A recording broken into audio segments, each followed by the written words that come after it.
ఈ అవకాశం ఇచ్చిన పాస్టర్ గారికి, మిగతా ఇక్కడ పార్టిసిపెంట్స్ అందరూ కూడా దేవుని నామములో శుభాలు తెలియజేస్తున్నాను. క్లుప్తంగా కొన్ని ముఖ్యమైన విషయాలు మనం ధ్యానించి మన ప్రార్థనలోకి వెళ్దాము. ఇంట్లో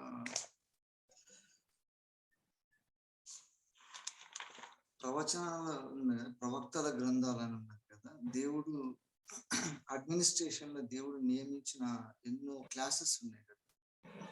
యాజకులు ఉన్నారు, తర్వాత దేవుడు రాజులను నియమించారు, తర్వాత ప్రవక్తలను వాడుకున్నాడు దేవుడు ఒక్కొక్క మన చరిత్ర మొత్తం చూసుకుంటే మానవ చరిత్రలో దేవుడు వాడుకోవడానికి న్యాయాధిపతులను వాడుకున్నాడు. ఇటువంటి ఈ ఈ సందర్భంలో ఒక ముఖ్యమైన క్లాసిఫికేషన్ ఉన్నది.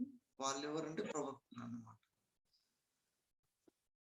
అయితే దేవుడు ఈ ప్రవక్తలను ఎందుకు వాడుకున్నాడు, అసలు ఈ ప్రవక్తలు అనే ఒక క్లాస్ ఆఫ్ పీపుల్ ని ఎందుకు తెచ్చినాడు? ఇప్పుడు మనం కూడా మన దగ్గర సంఘాలు ఉన్నప్పుడు ప్రవచన వరాలు ఇచ్చిండు. అప్పుడు ప్రవక్తలను వాడి ప్రవక్త ద్వారా మాట్లాడేది. ఇప్పుడు మా సార్వత్రిక సంఘంలో, కొత్త నిబంధన సంఘంలో ఇచ్చినాక దేవుడు ప్రవచన వరములు ఇచ్చినాక దేవుడు చేసే పనులని ఆ ప్రవచన వరం ఉన్న వాళ్ళకు లింక్ తయారైంది అనమాట. వీళ్ళంత వరకు మ్యూట్ పెడుతున్నాడు అందరినీ. అయితే ఇట్లా చేయాల్సిన అవసరం దేవునికి ఏమైంది? అసలు ఇంతకుముందు ఆదాము ఉన్నప్పటి నుంచి మొదలు పెట్టినప్పుడు దేవుడు డైరెక్ట్ మాట్లాడేది కదా మనుషులతో. తర్వాత ఇండైరెక్ట్ గా అయిపోయింది. తర్వాత ప్రవక్తలతో మాట్లాడడం మొదలుపెట్టి, తర్వాత యేసయ్య వచ్చిండు. యేసయ్య వచ్చినాక నేనే ఈ వాక్యం కాబట్టి ఈ వాక్యం ద్వారా మాట్లాడుతాను. సో దేవుడు ప్రత్యక్షమై మాట్లాడేది రెండు రకాలుగా ఉన్నాయన్నమాట. ఒకటేమో థియోఫినీ అంటారు, ఎపిఫెనీ అంటారు. రెండు రకాలు ఉన్నాయన్నమాట. ఎపిఫెనీ అంటేనేమో డైరెక్ట్ దేవుడు ప్రత్యక్షమై మాట్లాడతాడు. థియోఫినీ అంటేనేమో త్రూ మన థియాలజికల్ పాయింట్, త్రూ బుక్ మాట్లాడతాడు అనమాట.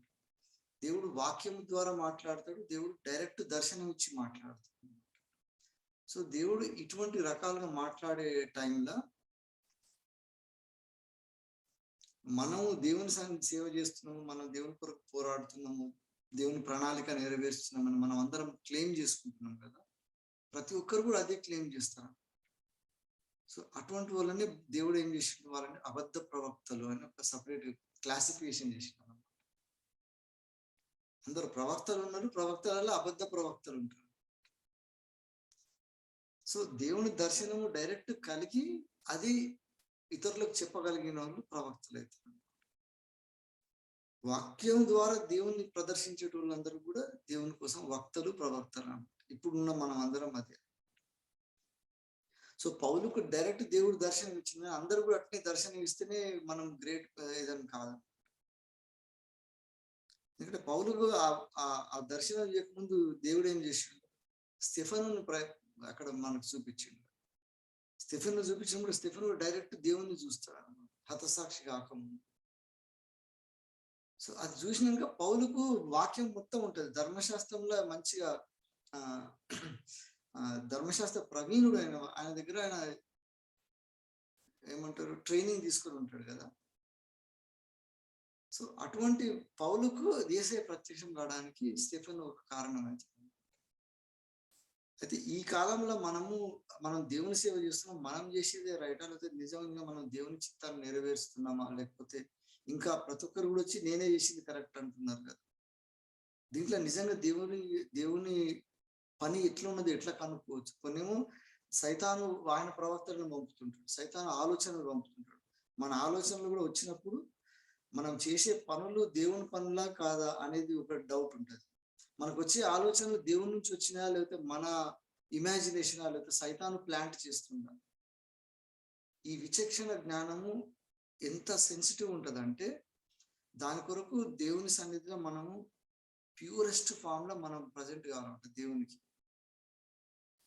దేవుడు ఏర్పరచుకున్న ప్రవక్తలు కూడా వాళ్ళు అంత క్లియర్గా ఉన్నోళ్ళతోటి దేవుడు మాట్లాడుతుంది.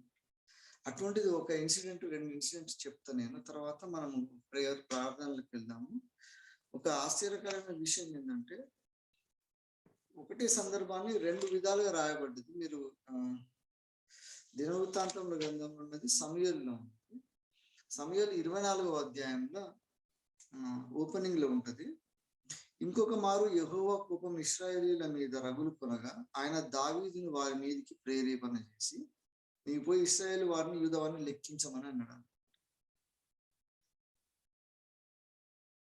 యెహోవా కోపం ఇశ్రాయేలీయుల మీద కలిగినప్పుడు ఆయన దావీదును వాళ్ళ మీద ప్రేరేపణ చేసిండు. చేసిపోయి ఆయన దగ్గర ఉన్న ఎంతమంది ఉన్నారో వాళ్ళందరూ లెక్క పెట్టమని అన్నాడు.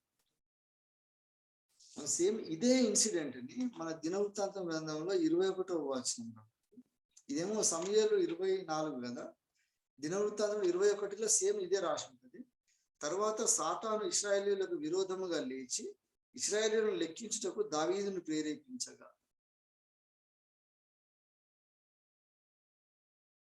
వాక్యంలో వేరు తప్పు రాయడానికి ఛాన్సే లేదు కదా. అటువంటిప్పుడు ఒకటే ఇన్సిడెంట్ హిస్టరీలో జరిగింది. దావీదు మహారాజు ఆయన దగ్గర ఎంతమంది సైనికులు లెక్క పెట్టాలని పోయి ఆర్డర్ ఇస్తున్నాడు. ఇస్తే యోవాబు ఉంటాడు దావీదు దగ్గర, ఫస్ట్ ఇన్ కమాండ్. సో యోవాబు చెప్పిన జవాబు తోటి మనకు కరెక్ట్ గా అర్థమవుతుంది అసలు నిజంగా అది జరిగింది. ఇక్కడ ఏమంటుండంటే, యెహోవా కోపము ఇశ్రాయేలు మీద రగులుకొనగా ఆయన దావీదును వారి మీద ప్రేరేపించిండు అంట.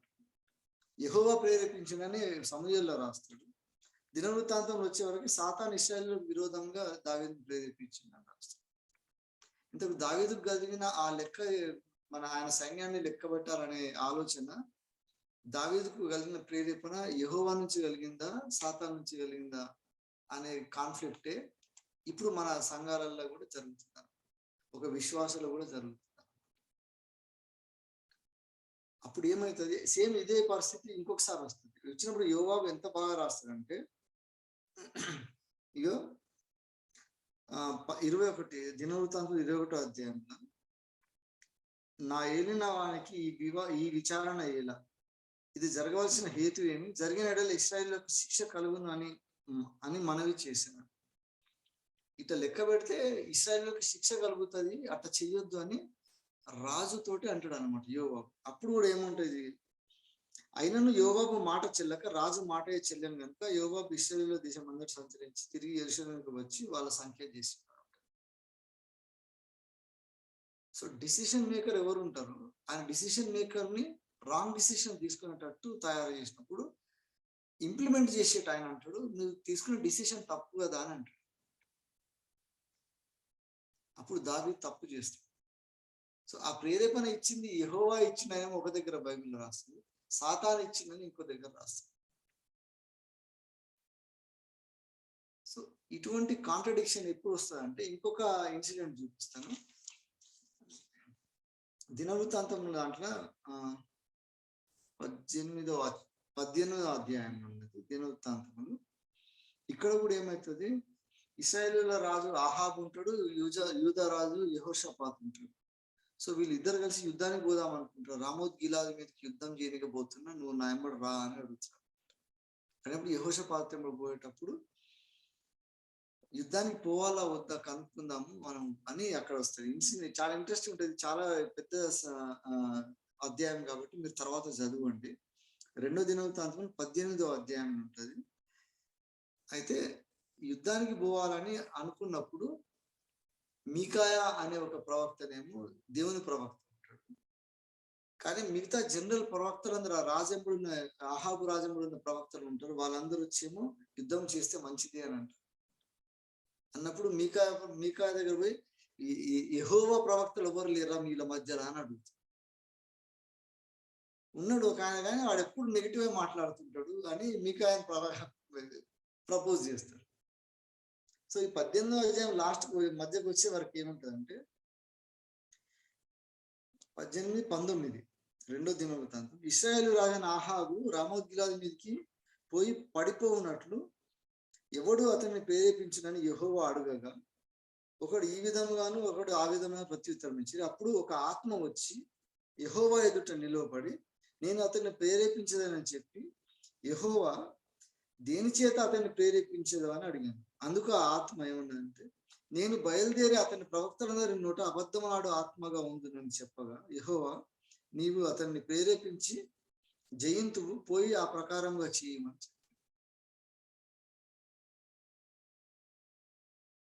సో అహాబుని యుద్ధానికి పోవడానికి ప్రేరేపణ చేయాలన్నమాట. ఎవరు చేయాలన్నప్పుడు యెహోవా వచ్చి దేవుని సన్నిధిలో ఈ డిస్కషన్ అవుతుంది. మరి వాడు యుద్ధం చేయాలంటే వాడిని ఎవరు ప్రేరేపించాలి అన్నప్పుడు ఒక ఆత్మ లేస్తాను, లేచి అబద్ధములు ఆడే ఆత్మ. ఆ ఆత్మలో వచ్చినప్పుడు దేవుణ్ణి అడుగుతుంది, వాడిని ఎట్లా ప్రేరేపిస్తావు అంటే, నేను ఏం చేయను కానీ వాళ్ళ ప్రవర్తన చోట్ల అబద్ధం మాట్లాడిపిస్తాను నేను అంటే సరే పో నువ్వు అట్నే చేయనంటే. ఇప్పుడు అహాబు చేసిన తప్పు, దానికి ప్రేరేపించిన ఆత్మ ఉన్నది. ఆ ఆత్మ దేవుని పర్మిషన్ తోటి పోయి వాళ్ళతో తప్పు చేపిస్తారు. ఇది అయినాకనే అనమాట, గురి చూడకుండా కొడితే ఆ యుద్ధంలో చనిపోతాడు అనమాట అహాబు. ఇప్పుడు మనం కూడా అదే కన్ఫ్యూజ్ స్టేట్ లో ఉన్నాం. చాలా మంది అనుకుంటున్నాము దేవుని సేవ చేస్తున్నాం అనుకుంటున్నాము, దేవుని సేవ చేస్తున్నామా లేదా అని మన సైతాను మనల్ని ప్రేరేపిస్తుంటాయి. నిజంగానే మనం అసలు సేవలో ఉన్నామా, పిలుపున్నదా, ఈ బాధలు ఎందుకు పడుతున్నాము, ఇది నిజంగా దేవునికే పోతున్నదా లేకపోతే మనం అని. సో మన యాక్టివిటీస్ ని, మన యాక్షన్స్ ని కన్ఫ్యూజ్ చేసే ఒక సిచ్యువేషన్ బైబిల్లో పాతకాలం నుంచి ఇప్పటి వరకు ఉన్నదన్నమాట. సో అందుకనే వివేచన కలిగిన వరం అనేది ఉన్నది, అది దేవుడు ఇచ్చిండు అనమాట. మనకు కావాల్సిన ఆ వరం అదనమాట. దేవుని అడిగి ఇది దేవుని నుంచి వచ్చిందా కాదా, ఇది దేవుని నడిపింప కాదా, ఇది దేవుని నడిపింపు అయితే దీని వెంబడి పోవాలని ఉంటుంది. ఇక్కడ బైబిల్లో రాసిన ఇటువంటి కాంట్రడిక్టరీ యాక్టివిటీ ఉన్నది కదా, ఇది దేవుడు ఎందుకు ఆలో చేసిండు. ఇంతకుముందు సేమ్ ఇప్పుడు సౌలు దగ్గర కూడా పోయినప్పుడు ఒక కర్ణ పిశాచం పట్టిన ఆమె ఉంటది, ఆమె పిలుస్తుంది. ఎప్పుడు ఆమె దయ్యాలను పిలిచి దయ్యాలతోటి వేరే ఇంపోజ్ చేస్తూ ఉంటారు అన్నమాట. సూపర్ ఇంపోజ్ చేసి వేరే వాళ్ళు ఎవరు వచ్చినా కూడా వాళ్ళకు ఫ్యూచర్ అంతా చెప్తా ఉంటారు. సైతాన్ కూడా కొంత ఉంటది కాబట్టి జ్ఞానము, ఆ జ్ఞానంతో చెప్తుంటది. సమూయేలును పిలిచినప్పుడు నిజంగా సమూయేలు వస్తాడు. వచ్చినప్పుడు ఆమె భయపడుతుంది, అయ్యో నువ్వు సమూయేలువే కదా అంటే. సో దేవుడు రేర్ గా అలో చేస్తాడు, సమూయేలే వచ్చి సౌలుతో చెప్తాడు. అంతకుముందు వరకు ఆత్మలు, ఆయన పిలిచిన ఆత్మలన్నీ కూడా బ్రహ్మపరచు ఆత్మలు వచ్చి మీ ఫాదర్ తోటి మాట్లాడతా అని చెప్పి వాళ్ళ తండ్రితో మాట్లాడితే, ఆ బ్రహ్మపరచు ఆత్మ మాట్లాడితే ఈమె చెప్తుంది అన్నమాట, సోదే చెప్పడం అంతా. అందుకే వాక్య ప్రకారం మనం తిథులు చూడడము, ఫ్యూచర్ లో చేతులు చూపించుకొని ఫ్యూచర్ ఎట్లుంటది, ఇవన్నీ కూడా వాక్యానికి విరుద్ధం. ఎందుకంటే దేవునికి తప్ప భవిష్యత్ జ్ఞానం ఎవరికి లేదు. ఆ కొంత భవిష్యత్ జ్ఞానము ఇన్వర్టెడ్ ఫామ్ లో సైతానికి ఉంటుంది. అందుకని సైతాన్ ముందే మనకంటే ఒక స్టెప్ ముందే పోతుంది అన్నమాట. మన జ్ఞానం ఉండదు కానీ సైతానికి దేవునికి మనకు మధ్యలో ఉన్న ఏరియాలో సైతాన్ ఆడుకుంటుంది. సో సైతాన్ కూడా ఉన్న కొద్ది జ్ఞానంతో వస్తాడు, ముందుకు వచ్చి మనతోటి పనులు చేపిస్తుంటాడు. అప్పుడు దేవుడు ఏం చేస్తాడంటే, సైతాను ఉన్న తెలివితోటి దేవుడు ఆయన ప్రణాళిక నెరవేర్చుకుంటాడు. ఈ రోజు ఇప్పుడు క్లోజ్ చేయాల్సిన సబ్జెక్ట్ అదనమాట. సో సాతాను కూడా వానికి ఉన్న జ్ఞానం, పరలోకంలో అందరికంటే ఎక్కువ జ్ఞానవంతుడు ఉంటాడు, వాడు సౌందర్యవంతుడు ఉంటాడు. వాడు పడిపోయినాక కూడా ఆ జ్ఞానం సౌందర్యంతో వాడు ఆపరేట్ చేస్తూ ఉంటాడు. చేసినప్పుడు మన జ్ఞానం కంటే ఎక్కువ వాడు ఆలోచించి మనకి ఇచ్చినప్పుడు ఆలోచనలు, ఆ ఆలోచన తప్పైతే ఆ తప్పు ఆలోచనతోటి దేవుడు ఎట్లా ఇంప్లిమెంట్ చేస్తాడు. ఇప్పుడు ఇక్కడ మనము నేర్చుకునే విషయం అదన.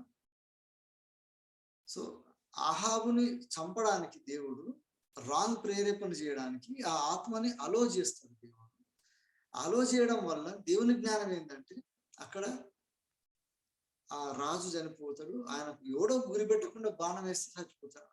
ఆ పరిస్థితికి తీసుకొస్తాడు, యుద్ధానికి రావాలి, ఓడిపోవాలి.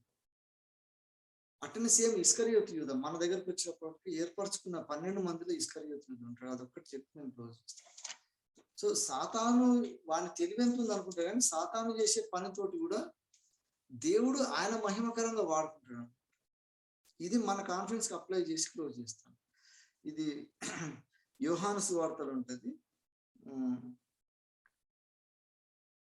యేసయ్య ఏమంటాడంటే, నన్ను 12 మంది ఏర్పరచుకున్న వాళ్ళు కూడా ఒకటి నన్ను అప్పగిస్తాడు. నన్ను అప్పగించినప్పుడు ఆ అప్పగించే భ్రష్టుడు మన లోపలే ఉందని చెప్పినప్పుడు ఎవరు అని అడుగుతున్నాను అన్నప్పుడు యేసయ్య ఆ ఒక ముక్క తీసుకొని ఇస్కరియోతు యూదాకి ఇస్తాడు. అయితే అక్కడ ఏం రాస్తాడు చూడు, ఇచ్చినాక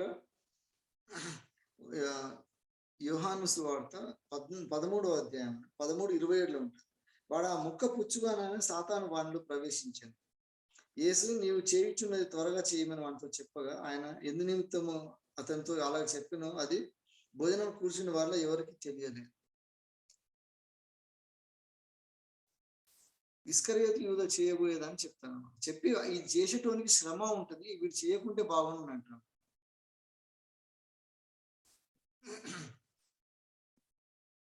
అయితే ఇస్కరియోతు యూదా చేసిన పని ద్వారా యేసయ్యని సిలువ వేయడానికి అప్పగించడానికి వస్తాడు. అయితే అక్కడ ఒక ఇన్సిడెంట్ ఏముంటదంటే, వచ్చినప్పుడు ఎవరో గుర్తుపట్టడానికి నేను ఆయన ముద్దు పెడతా అంటాడు కదా యూదా ఇస్కరియోతు. అయితే ఆ ముద్దు పెట్టకంటే ముందే యేసయ్య బయట ముందుకు వచ్చి మీరు వెతికే యేసు ప్రభువు నేనే అని ఆయననే అప్పగించుకుంటాడు. ఇస్కరియోతు యూదా అప్పగించడానికి రాడు. వాడు వస్తాడు కానీ వాడు ఇంప్లిమెంట్ చేయలేడు. మన తర్వాత బైబిల్ మీరు చూడండి, సువార్తలలో క్లియర్ గా రాసి అప్పుడు వాళ్ళందరూ భయపడి కింద పడిపోతారు. సైనికులందరూ ఈయననే యేసయ్య అని నేనే అని చెప్తారు. మీరు పట్టుకున్నటువంటి నేనే అని యేసయ్యనే వచ్చి సరెండర్ అవుతారు. సో ఇస్కరియోతు యూదా మనసులో ఏముంది, ఈయన అప్పగించాలనుకున్నాడు. కానీ యేసయ్య అంటే నా ప్రాణం నేనే పెడితే నేనే తీసుకుంటా అంట. నన్ను అప్పగించడానికి వీడు వచ్చిండు కానీ వాని ఇంటెన్షన్ రాంగ్, కానీ నేనే అప్పగించుకోవడానికి వచ్చిన అని యేసయ్య ముందే ఇంట్రొడ్యూస్ చేసుకుంటారు వాళ్ళు. వీళ్ళందరూ మధ్యలో ఎవరంటే నేనే, నన్ను పట్టుకొని ఇక్కడ మీరు వచ్చిండ్రు అంట. తర్వాత ఇస్కరియోతు యూదా వచ్చి ముద్దు పెడతారు. ముద్దు పెట్టక ముందే వాడు ఆ ముక్క తీసుకున్నప్పుడే వాని ఆలోచన దేవునికి వ్యతిరేకంగా పోయినప్పుడే వాడి లోపల సైతాన్ వచ్చేస్తాడు, అక్కడ పడిపోతుంది. సో దేవుడు ఎవడు భ్రష్టుడైనా కూడా ఆ భ్రష్టత్వాన్ని కూడా దేవుడు ఆయన మహిమ కొరకు వాడుకునే జ్ఞానము దేవునికి ఉన్నది. కాబట్టి మనకు సైతానుకు మన శత్రువులకు మించిన జ్ఞానం నాకు ఇచ్చినవు అని అంటాడు దావీదు. సో ఈ కాలంలో కూడా మనం ఉన్నప్పుడు మనం చేసే ప్రతి పనిలో కూడా దేవునికి వ్యతిరేకంగా ఏ పనులు చేస్తున్నా దాన్ని అధిగమించే తెలివి జ్ఞానం కావాలంటే దేవుడే మనం నడిపించాలి. సో కొన్నిసార్లు వాళ్ళు చేసే తప్పులతోటి దేవుడు మహిమ కలిగించుకుంటున్నారు. ఇప్పుడు ఈ పాత్రమందరూ కూడా అదే జరిగిందని. సో సౌలు పడిపోయినప్పుడు కూడా ఆ కర్ణపిశాచం వచ్చినప్పుడు సమూయేలును చూసి భయపడుతుంది, ఎందుకంటే అదే పరిస్థితి. మళ్ళీ ఇక్కడ యుద్ధానికి వచ్చినప్పుడు కూడా ఆహాబు రాజుని నెగిటివ్ మాట్లాడేటట్టు చేసింది కూడా ఆ భ్రమపరచు ఆత్మని దేవుడే అలో చేస్తుంది, ఎందుకంటే అది జరగని దాంతో దేవునికి మహిమ కలుగుతారు. ఆహాబును అంతమందించడానికి అవసరం లేదు. యుద్ధానికి పోవాలి, యుద్ధంలో చచ్చిపోవాలి. యుద్ధంలో ఎవరో చంపరు, ఎవడో గురి లేకుండా కొడితే ఆ బాణం పోయి తగిలి చచ్చిపోతారు. So he has to die on that. వాడు చచ్చిపోవాలంటే యుద్ధానికి పోవాలి. యుద్ధానికి పోవాలంటే వాడిని ప్రేరేపించేది సైతాన్. సైతాన్ ప్రేరేపణను దేవుడు అలో చేస్తాడు. సో ఇప్పుడు మన కాన్ఫిడెన్స్ లో కూడా, మన జీవితాలలో కూడా దేవుడు కొన్ని అక్రమాలు జరగడానికి అలో చేస్తున్నాడు. దాంతో మనం అనుకుంటున్నాము ఏం అయిపోతుంది కానీ తప్పకుండా దాంతో దేవునికి మహిమ కలగడానికి చేస్తున్నాడు. అక్కడ మనం నేర్చుకోవాల్సిన విషయం ఏంటంటే, దేవునికి విధేయులైన ఉన్న వారి ద్వారా దేవుడు నెక్స్ట్ లెవెల్ వర్క్ చేస్తాడు. దేవుని కోసం నమ్మకంగా ఉన్న వాళ్ళతోటి పనులు చేయడానికి దేవుడు అక్రమాలని అలో చేస్తాడు. అక్రమాలు అలో చేసినప్పుడు దేవుడు లేడా, లేదా మనం సరిగ్గా ఉన్నప్పుడు మనకే కష్టాలు వస్తున్నాయి అనుకుంటాం. కానీ ఆ అక్రమాలు చేసినప్పుడు ఆ అక్రమాలతోటి వాడు కన్విక్ట్ అవుతాడు అన్నమాట. సో సాతాను ప్రభావంతో ఇప్పుడు మన మెరినైట్ కాన్ఫరెన్స్ లో ఇంత దుర్భరంగా ఉన్నది, సేవ జరుగుతుంది, అంత ఓపెన్ గా తెలుసు. ప్రతి ఒక్కరు కూడా మళ్ళీ మేమే ప్రాపర్టీస్ ప్రొటెక్ట్ చేస్తున్నాం అని వస్తాం. ప్రతి ఒక్కరు వచ్చి మేము కూడా సేవ చేస్తున్నాం అంట. ఓపెన్ గా తెలుసు వాళ్ళు చేసే పనులతోటి దేవునికి మహిమ కలుగుతలేదు, సేవకులకు మంచి జరుగుతలేదు, అక్కడ కాన్ఫరెన్స్ ల మొత్తం ఇన్స్టిట్యూషన్స్ పోతున్నాయి. ఇదంతా చేసుకుంటే మళ్ళీ మేము సేవ చేస్తున్నాం అని అంటారు. ఇది అలో చేస్తుంది దేవుడు, ఎందుకంటే దాని ద్వారా డిస్ట్రక్షన్ అవుతుంది. ఆ డిస్ట్రక్షన్ కు కారకులు వాళ్ళు అవుతారు. తర్వాత దేవుని మహిమకరమైన పనులు చేసుకుంటాడు. సో దేవునికి మహిమకరమైన పనులు చేసే గుంపులో ఎవరు ఉంటారో వాళ్ళ ద్వారా దేవుడు ఫిల్టర్ చేస్తుంటాడు. కాబట్టి మనం చాలా కేర్ఫుల్ గా భయంతో దేవుని సన్నిధి ఇప్పుడు ప్రార్థనలు ఇంత ముఖ్యంగా చేయాల్సి వస్తుంది. అంటే ఈ వాలంటీర్స్ అని ఇంతమంది ఎవరెవరు ఉన్నారో, వీళ్ళు ఎవరెవరు దేవుని పక్షాలు ఉంటారో వాళ్ళందరూ రండి ముందుకు, మీరు త్యాగం చేయాలని అడుగుతున్నాను. ఎందుకంటే అందరికి ఇంతకుముందు లేక కాదు, కానీ దేవుని కోసం ఏమైనా చేద్దామా అని అన్నప్పుడు వాళ్ళు వానపరపతి రావడానికో, లేదా మా చర్చ అని వాడు వానమార్కట చేసుకుంటాడు. మరి చర్చిలలో బెంచ్ల మీద పేర్లు రాసుకుంటే, మనం ఒక పెద్ద సంఘం ఉంది, దాంట్లో పుల్పిట్ కట్టినోడు ఆ పుల్పిట్ ఎవరు ఇచ్చిన డొనేషన్ అని పేరు రాపించి పెట్టి, మైక్ ఉంటుంది, మైక్ ముందర మాట్లాడుతుంటే ఆడ కింద ఆ పేరు ఉంటుంది, ఆ పేరు వచ్చి ఉంటుంది, నడుస్తుంది. మనం ఉన్న 10 పెద్ద సంఘాలలో ఒక సంఘం. అది చెప్పాలంటే కౌన్సిల్ వాళ్ళు చెప్తలేరు అన్నమాట. అది పుల్పిట్ మీద వాన్ పేరు ఎందుకు రాసి. మళ్ళీ ఇంకొక సంఘం మొన్న క్రిస్మస్ టైంలో చెప్తుంది, అది కూడా మన సెంట్రల్ చర్చ్, మెరనైట్ సెంట్రల్ చర్చ్. ఆ చర్చ్ లోపల అక్కడ లోకల్ ఎమ్మెల్యే ఆయన ఫోటో పెట్టి ఆడ గవర్నమెంట్ ఏదో పనులు చేస్తుందని లోపల పెట్టి, అసలు ఒక ఫోటో వేరొన్ని చర్చ్ లోపల పెట్టడం అనేది దట్ ఈస్ నాట్ యాక్సెప్టబుల్. ఇప్పుడు నడుస్తున్నది మన కాన్ఫరెన్స్.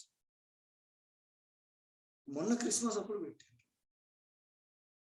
ఇప్పుడు నేను చెప్పిన 2 ఎగ్జాంపుల్స్ ఇప్పుడు ఉన్న మన పెద్ద సంఘాలు 10 ఉన్నాయి కదా సెంట్రల్ చర్చెస్, ఆ 2 చర్చెస్ గురించి చెప్తాను. సరి చేయాలంటే చేయనికి లేదన్నమాట.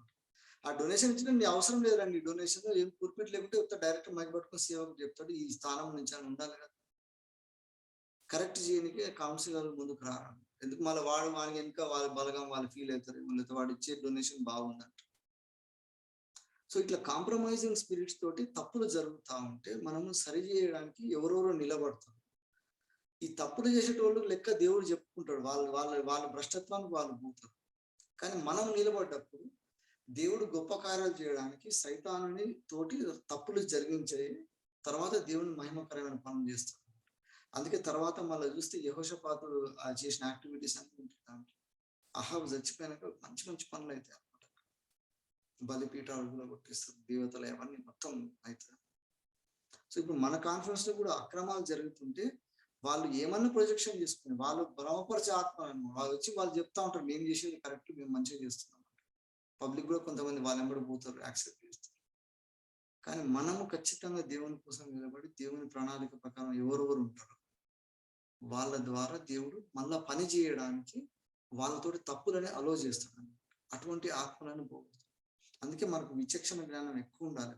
దేవుని సన్నిధిలో పోయి ప్రతి ఒక్కసారి అందుకనే ప్రార్థన చేయాలి, ఉపవాసం చేయాలి, ఏకాంత ప్రార్థన చేయాలి. యేసయ్య కూడా ఏకాంత ప్రార్థన చేయడానికి ఆత్మ కొరిపోగా బాప్తిసం తీసుకుని యేసులో పోతాడు. ఆయన ఆత్మ తీసుకుపోతే అరణ్యంలోకి వెళ్ళిపోతాడు. అక్కడికి పోయినప్పుడు ఏమవుతుందంటే సైతాను ఆయనని ప్రేరేపిస్తాడు. యేసయ్య తీసుకుపోయిన ఆత్మ పోతే రిజల్ట్ ఏమవుతుందంటే సైతాను యేసయ్యని శోధిస్తుంటాడు.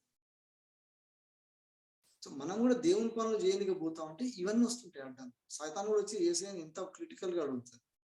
సేమ్ అదే విధంగా పౌలు అదొక్కటి క్లోజ్ చేస్తాను. పౌలు వీళ్ళు సేవకు పోతారు, అపొస్తలుల కార్యం ఉంటుంది. ఎంత క్లారిటీ ఉంటుంది చూడండి. అపొస్తలుల కార్యంలో 16వ అధ్యాయం ఉన్నది. అపొస్తలుల కార్యం 16:6 వచనం. ఆసియాలో వాక్యం చెప్పకూడదని పరిశుద్ధాత్మ వారిని ఆటంకపరిచినందున, వాక్యం చెప్పొద్దని పరిశుద్ధాత్మ ఆటంకపరిచిందని వాళ్ళు అంటారు. మళ్ళీ అక్కడి నుంచి పోతుంది. అక్కడి నుంచి పోయినాక మళ్ళీ దాని కంటిన్యూషన్ వారు ఫ్రుగియా గలతీయ ప్రదేశంలో ద్వారా వెళ్ళిరి. మూసియా దగ్గరకు వచ్చి బితునియకు వెళ్ళుటకు ప్రయత్నం చేసింది, కానీ యేసు యొక్క ఆత్మ వాళ్ళని వెళ్ళనీయలేదు. సేవ చేయడానికి పోతుంటే వీళ్ళని ఆటంకపరుస్తున్నట్టు. అక్కడ వాక్యం చెప్దామంటే వాక్యం చెప్పనియదు. ఇది దేవుని ఆత్మనే చెప్పినట్టు అంత కాన్ఫిడెంట్గా ఉండాలి. సో మనం చేసే పని ద్వారా దేవుని పనా కాదా అనేది రిజల్ట్ ఎట్లా, దాని తర్వాత వాళ్ళు పోయినప్పుడు జరిగే సేవ ఉంటుంది.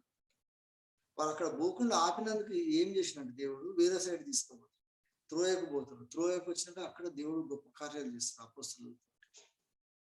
సో ఇప్పుడు దేవుని సేవ చేయకుండా సైలెంట్ గా కూర్చున్న వాళ్ళందరూ అది తప్పు ఇది తప్పు అనేటోళ్ళు ఏం చేస్తుండ్రో ఆ రిజల్టే దేవుని కార్యమో కాదా డిసైడ్ చేస్తాను. అందుకని మన క్రియలు మన కోసం మాట్లాడుతుంది దేవుని సన్నిధిలో వచ్చి. మనం చేసే ప్రతి క్రియ రిజల్ట్ ఏముంటుంది అంటే దేవునికి మహిమ కలిగేది. దేవుని ఆత్మ పరిశుద్ధాత్మను పరిచయం చేసినప్పుడు అదే అంటుంది. ఆయన వచ్చినప్పుడు నా గురించి చెప్తుంది, నేను చెప్పిన విషయాలు గుర్తు చేస్తుంది, తర్వాత నన్ను మహిమపరిచే పనులు చేస్తుంది. సో ఇప్పుడు దేవుని ఆత్మ మన లోపల ఉన్నదంటే మనం చేసే పనికి రిజల్ట్ దేవునికి మహిమ కలగాలి. సో ఇప్పుడు ఈ కాలంలో మనము ఇంత పెద్ద కాన్ఫరెన్స్ ఉంటే దీంట్లో తప్పకుండా దేవుని కోసం నిలబడేటోళ్ళు ఎవరో కావాలని వెతకడానికి మనం ఒక టెస్ట్ అంటారు కదా, లిట్మస్ టెస్ట్ లాగా. ఇప్పుడు అన్ని బ్లడ్ టెస్ట్ చేసినప్పుడు ఉంటుంది లిట్మస్ టెస్ట్ అంటారు. అది రంగు చేంజ్ అవుతా ఉంటుంది ఆ లిట్మస్ పేపర్ మీద పెట్టినప్పుడు. లిట్మస్ టెస్ట్ అంటారు దాన్ని. మనం ఇప్పుడు కాన్ఫరెన్స్ కి ఒక టెస్ట్ లాగా పెడుతున్నాం. దేవునికి సేవకులకు దేవునికి మన కాన్ఫరెన్స్ కోసం వాడడానికి ఇట్లా చేద్దాం అనుకుంటున్నాం. ఎవరెవరు వస్తారు రండి అని మనం ఆ పనులు చేసుకుంటూ పోతాం. ఎవరు ఇచ్చినా ఇవ్వకుండా పనులు ఖచ్చితంగా చేస్తాం మనం, దేవుడే చేయిస్తారు. కానీ దేవుని పక్షాన ఉన్న వాళ్ళు నిజంగా ఉన్న వాళ్ళందరూ కరెక్ట్గా సపరేట్ అవుతారు. అయినప్పుడు ఎవరు అక్రమం చేస్తుండ్రో వాళ్ళకు డిస్ట్రక్షన్ జరుగుతుంది. సో సరైన వాళ్ళు ఒక దిక్కు వచ్చినాకనే దేవుడు చేస్తాడు అన్నమాట. అందుకని లోతుని విషయంలో వచ్చినప్పుడు దేవుడు ఎట్లా డిస్ట్రాయ్ చేస్తాడు, సొదొమ గొమొర్రా. తర్వాత సపరేట్ అయినాకనే మన కోరహులు వీళ్ళందరూ కూడా ఒక దిక్కు సపరేట్ అయినాకనే దేవుడు ఆయన ఉగ్రత చూపిస్తాడు. సో మన కాన్ఫరెన్స్ కూడా ఇప్పుడు మనం చేయాల్సిన పని ఏంటంటే దేవుని పక్షాన దేవుని కొరకు సిన్సియర్గా చేసేటోళ్ళు ఎవరెవరు అందరు రావాలని మనం ఓపెన్గా పోతున్నాం, అగ్రెసివ్గా పోవాలని. ఇది ఎవరో ఒక అడాక్ కమిటీ వాళ్ళు చేయాలని నేను నువ్వే చేయాలని మనం ఈ పిలుపునిస్తున్నాము. దీంతో దేవుడు గొప్ప కార్యాలు చేయడానికి మన కాన్ఫరెన్స్ ద్వారా ఎవరెవరు నా పక్షాన్ని ఉంటారా అని దేవుని మనం ఆపర్చునిటీ ఇవ్వాలన్నమాట. దానికోసం ఆ ప్రేరేపణతోటి మనము ఈ హోలీ అవర్ అని పెట్టాం. ఎందుకంటే పవిత్రమైన సిచ్యువేషన్ రావాలన్నమాట. ప్రతి ఒక్కరు కూడా అనుకోవాలా, నేను దేవుని కోసం ఇంత చేయాలని అనుకోవాలన్నమాట. అట్లా అనుకోకుండా వాళ్ళు ఏమేమి కారణాలు చెప్తారో, వాళ్ళు ఎటువంటి రీజన్ ఇస్తారో వాళ్ళని దేవునికి వదిలేసి మనమైతే అటువంటి వాళ్ళందరం కలిసి కాన్ఫరెన్స్ సరి చేయడానికి ముందుకు పోవాలి. సో ఇటువంటిప్పుడు వాళ్ళు కూడా నాకు దేవుని ఆత్మనే వచ్చిందని మాట్లాడతారు. ఆ దురాత్మ దేవుని ఆత్మ తెలవాలంటే దాని రిజల్ట్ని బట్టి తెలుస్తుంది అనమాట. అందుకే అంటారు కదా, ఆ పండుని బట్టి ఆ చెట్టు ఏందో వృక్షం ఏందో గుర్తుపట్టచ్చు. సో మనం కూడా తప్పకుండా దేవుని పక్షాన్ని నిలబడి దేవుని కొరకు పోదాం. ఎంతమంది అనేది ముఖ్యం కాదు, తప్పకుండా పోవాలన్నమాట. సో ఎంతమంది కావాలని ముఖ్యము అని దావీదు చేసిన అక్కడ దేవుడు వ్యతిరేకంగా చేసిన అదే, ఎంతమంది కావాలి నా పక్షాన ఎంతమంది ఉంటారు అని కౌంట్ చేస్తుంటాడు దావీదు. ఎంతమంది ఉంటే దేవుడు నీ పక్షాన ఉంటాడు కదా, అసలు నువ్వు కౌంట్ చేయడమే తప్పని యోవాబు ఉంటాడు. ఇప్పుడు మనం కూడా అవతల ఎంతమంది ఉన్నారు, మనం ఎంతమంది ఉన్నాం, దేవుని పక్షాన ఎంతమంది ఉంటారు, మనం దేవుని కోసం ఉందామని ఒక టీం తయారు కావడానికి మనం ఇటువంటి యాక్టివిటీస్ మొదలు పెట్టుకున్నాం. ఇది అయినాక దేవుడు మన ద్వారా దేవుడు గొప్ప కార్యాలు చేస్తారు. సో అది ఆలోచించి గ్రహించి, కొంచెం టైం ఎక్కువైనా కూడా ఇది ఇంపార్టెంట్ కాబట్టి చెప్తున్నాను. వాలంటీర్స్ నెట్వర్క్ అంటే ఏదో మామూలుగా ఏదో ఒక కొత్త స్కీమ్ లాగా ఏమి ఇస్తలేదు. We're trying to separate the right అన్నమాట. గోధుమలను గురువులను సపరేట్ చేసినట్టు వీట్ ఫ్రమ్ ద షాఫ్ అంట. సో ఈ దేవుని కోసం నిజంగా సిన్సియర్గా పనిచేస్తున్నాను. డొనేషన్స్ ఇచ్చేటోళ్ళు, డబ్బు ఇస్తున్నారు, అందరు ఇస్తున్నారు, కానీ దేవుని కొరకు ఇస్తున్నా వాడు కొత్త కొత్త చర్చిలు కట్టుకుంటున్నారు. మన దగ్గర అయితే ఒక కోట్ల రూపాయలు తీసుకడుతుంది. మన సేవకులకి ఏమైనా చేద్దామంటే రాదు. కరపత్రాలు రిలీజ్ చేద్దామంటే ఒక పాలసీ లేకుండా తయారు చేస్తారు. ఎంబీ కాన్ఫరెన్స్ లో దేవుని పనులు చేయడానికి అసలు ఒక బడ్జెటరీ అదే లేదు. ఈ పెద్ద పెద్ద సంఘాలలో ఎంత డబ్బు వస్తుంది కలెక్షన్.